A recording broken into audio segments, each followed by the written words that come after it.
Not that I have ever eaten a piece of cake on a cruise ship. Hey, welcome back to the very unofficial travel guides here on YouTube. I'm Morgan, and on this week's episode of Sunday Sofa Time, I'm gonna be giving you 10 useful things to know before your first cruise.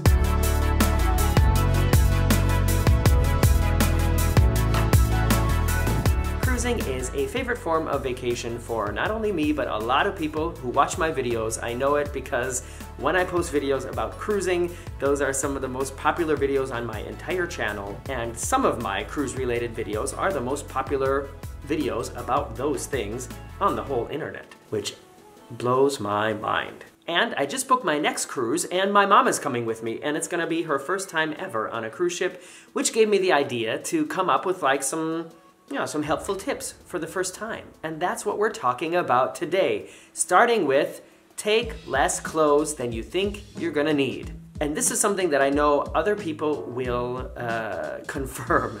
For whatever reason, people always tend to take way too much clothes with on a cruise. And it's something I've done, and I think probably 9 of my 11 cruises. Almost every time. At the end of the cruise, I've got all these clothes that I never wore, that I never even got close to wearing, and I think, why did I bring all this stuff? I think the best tip I can give you is take the number of nights of your cruise. Like if it's a 7-night cruise, then bring 9 pairs of underwear, 9 pairs of socks, 9 t-shirts. I'm talking like about guy stuff, so girls, you're gonna have to figure it out on your own. But we don't usually go out to eat in the main dining room or the specialty restaurants very often, so I bring a lot of polo shirts and maybe 1 or 2 like real button-up shirts, and we almost always bring also like a blazer in case we get invited to something or we just want to do something really fancy. And then 2 swimsuits, 2 pairs of shoes, maybe a light jacket, depending on, if you're cruising someplace warm, and that's about it.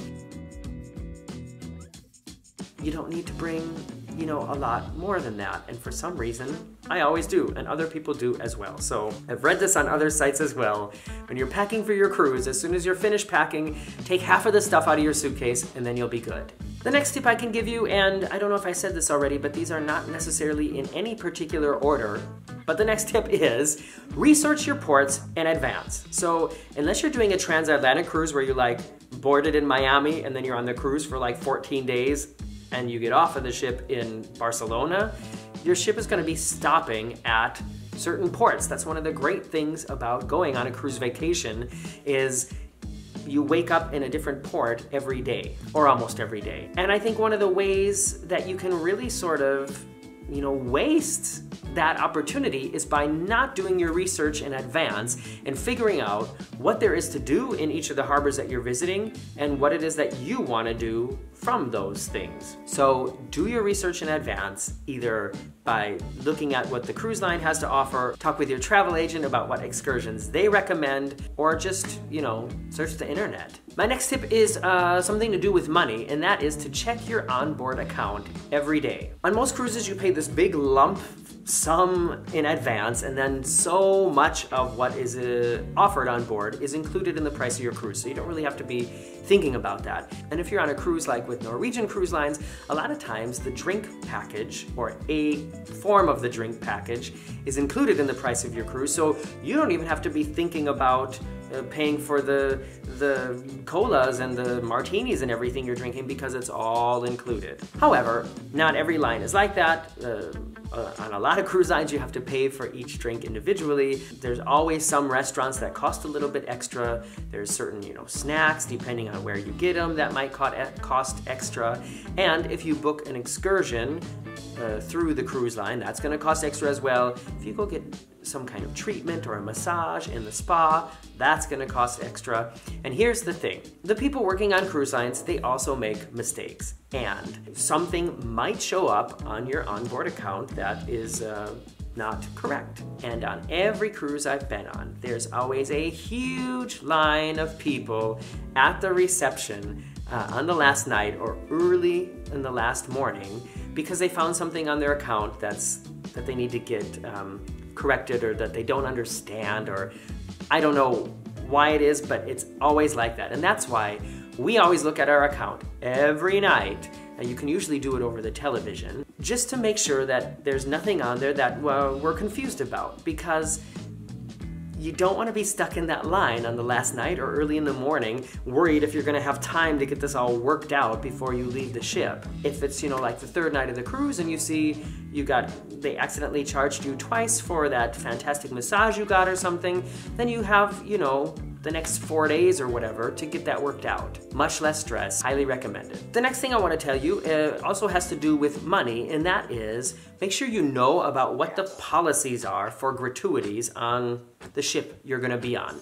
A lot of times, the gratuities are automatically added to your onboard account, and those automatic gratuities go to the general wait staff, the housekeeping, a lot of the people behind the scenes that you don't necessarily come in contact with. It's one of the ways that the cruise lines, like, I don't know, like supplement their income. And it's highly disputed if you should pay these or if you shouldn't, if it's enough, if you should pay more. And one of the options you have, and I think you can do this on almost any cruise line, is you can go to the front desk and tell them that you want to have that removed from your account. As far as I know, it's a right you have. I've done it on a couple cruise lines, and then I just like to hand out cash to the people that I've come in contact with the most. And somebody explained to me that that's also, of course, a very nice thing to do, and it ends up, you know, more money from that goes like directly to them.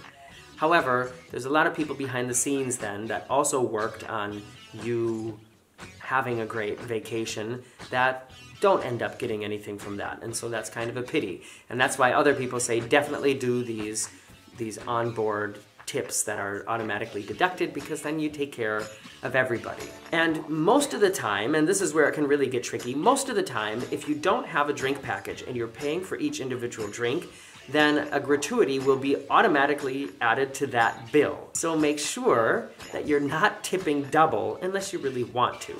So you might go to the bar and order a beer and Mai Tai, and the bill might be then, you know, like $17, and then there'll be a tip added to it already, and it'll make it, you know, like 21. If you don't look carefully to see if the tip was added or not, and you give another couple of dollars, then you're giving, you know, like maybe like a $5 tip for 2 drinks. And even for fantastic service, that would be very generous. Okay, moving on. Here is a kind of fun, funny, I don't know, another tip for you. And that is, I would just recommend that you put on sunblock every day. And here's why. If you're on a cruise that's gonna be going to someplace warm, and I think most people tend to cruise someplace warm. You know, there's some Northern Europe cruises, and of course there's Alaska cruises, but so many other cruise destinations are warm, sunny, tropical, you name it. And even if you're not planning to like hang out at the pool or go to the beach, sometimes it happens unexpectedly. And I'll give you an example. Let's say it is a sea day, which means you're not stopping in any port. The ship is cruising all day long and you're not gonna stop on land. And maybe you've booked some, you know, activities on board, like you're gonna go to the spa, and then you're gonna go to lunch, and then you're gonna go to bingo, and at night you're gonna go see the musical, and then you're gonna go have another, you know, fancy dinner. And none of those things are like outside related activities. It's all sort of inside the ship, so you don't think about putting on sunblock. And then after you've had your great massage and you've gone out to lunch, you want to go up and go to the buffet really quick to get, I don't know, some coffee and a piece of cake or something. Not that I have ever eaten a piece of cake on a cruise ship. And so you take the elevators up to the top deck, which is where the buffet is, and then you're gonna walk across the pool deck to get to the buffet, and what do you know, it is like the hairy legs contest, or the belly flop contest, or one of these other crazy things that they do on the pool deck sometimes. And so you're like, oh, let's stop and watch this. And then you find a place, and you're standing there out in the super strong sun outside of Jamaica, or outside of Mexico, and you might even only be standing there for half an hour or 40 minutes watching the guys make fools out of themselves at the best beer belly contest, whatever it may be, and all of a sudden you've got a nasty, nasty sunburn. Nasty, nasty.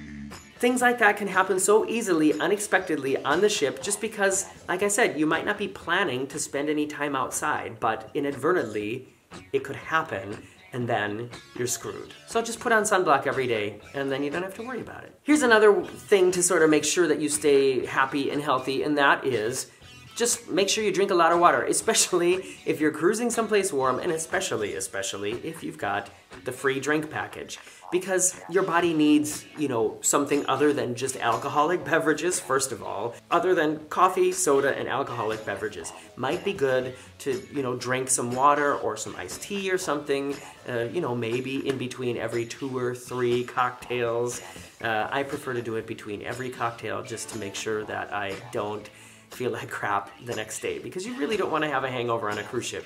I've talked about that in one of my other videos. Which one was it? Okay, here's another sort of useful piece of information. It's not like anything you could change. I just wanted to inform you that yes, you will feel the ship moving. I mean, it is moving, but it might not be what you think it will be like. And I remember I was really worried about this before my first cruise, which has been a while now. But I was worried that I was going to be sick all the time, and I guess I was comparing it to like when you're on a fishing boat. I grew up in Minnesota and Wisconsin, and we spent a lot of time fishing on lakes, like on a pontoon or in a, like a motorboat, and that motion is, like, when you're going over the waves. That looked ridiculous, didn't it? Like the boat is like going boom, boom, boom, boom. And being on a cruise ship is not like that at all.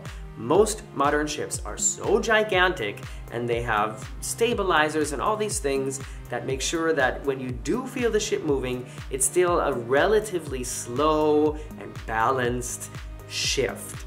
So it's not like being on a small boat.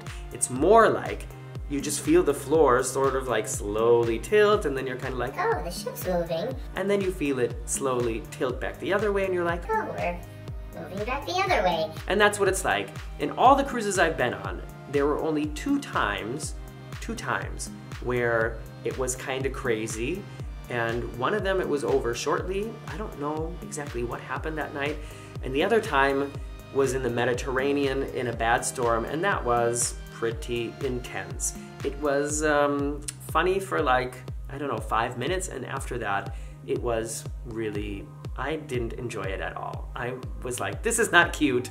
This can stop anytime. But otherwise, on all of my cruises, I've never had like a crazy, oh my gosh, the ship is moving kind of experience. Like I said, you feel it moving, but it's not jolting, and I don't know, I guess you kind of just get used to it. Okay, another important thing to think about.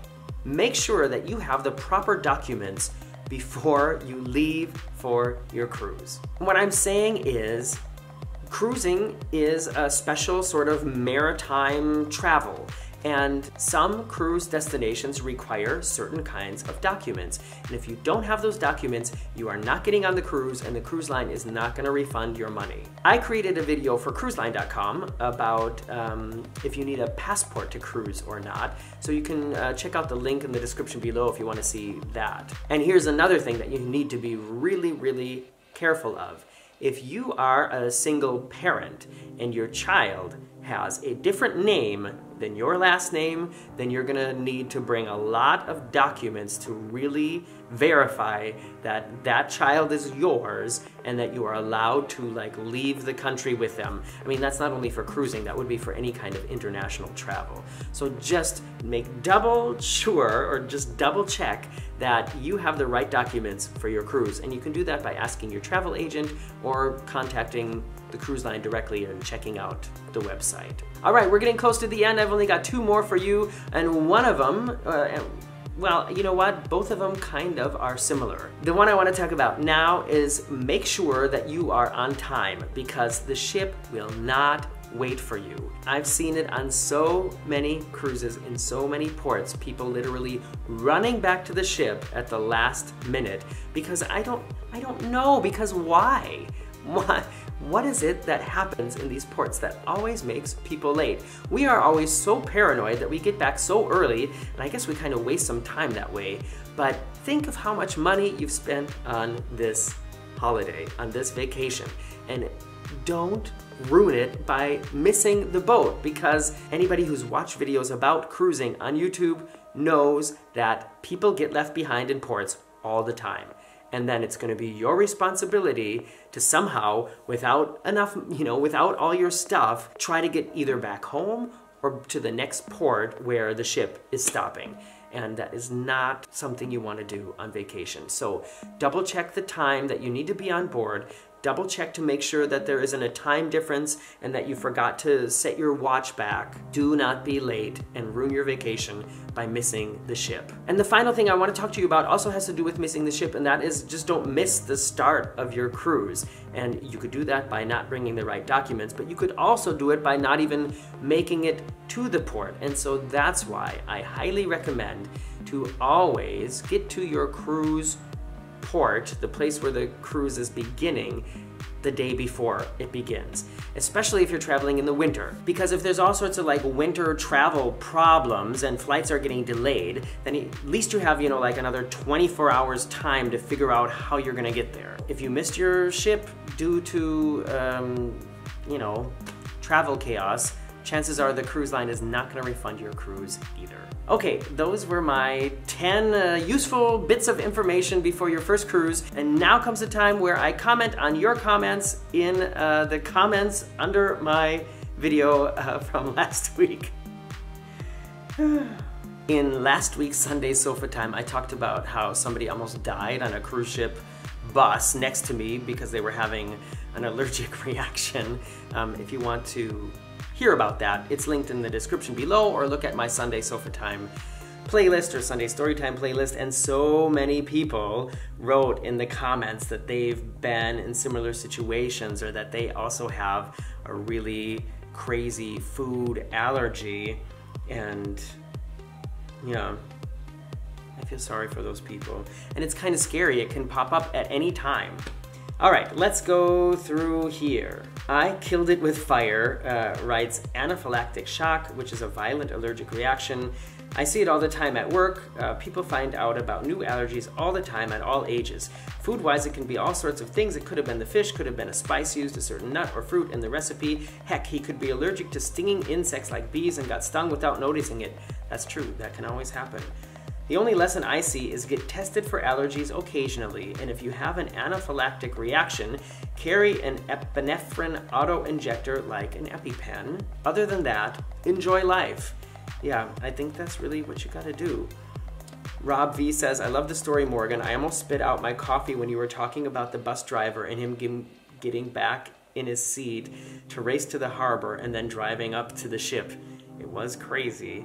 Happy to hear he's okay and everything turned out well. I actually was bedridden for a whole day when I took my first trip to Colorado for a wedding, since I had such a bad headache due to the altitude and how high up we were. I almost missed the wedding and I went all the way there for it. Wow. Altitude sickness, that's another thing. That's something that I've never been confronted with. I have been skiing in the Alps, like on really, really high mountains. Something I've never had to deal with, and I'm very grateful for that. All right, let's pick out one more here. Nike K or Nika K writes, I can eat any kind of fish, no problems, but if I eat rose fish, I will get an allergic reaction. So you can't eat any kind of fish because that's a fish too. Sorry. It says here, the same like this guy. So maybe it was the same thing for him. Only one kind of fish. There's only one kind of fish that he's allergic to. That could be it. And allergies are just such a crazy thing. Like so many people were saying in these comments, it could be something that you just like, that you've had like a little allergy to for like all your life, and then for whatever reason, one day it's like bam, the worst reaction possible. So that was some of the comments from last week's Sunday Sofatime. Be sure to check back here next week for next week's Sunday Sofatime, where I will be answering some of the comments that you write now in the description below. If you have any other things you want to add to this list of important information for people going on their first cruise, please write those in the comments and we'll talk about them next week too. Thanks for watching. I'm Morgan from the Very Unofficial Travel Guides. Follow me on Facebook, Instagram, and Twitter. Special thanks to all my VIPs over on patreon.com/veryunofficial. And I look forward to seeing you and everybody else here next week. Bye-bye.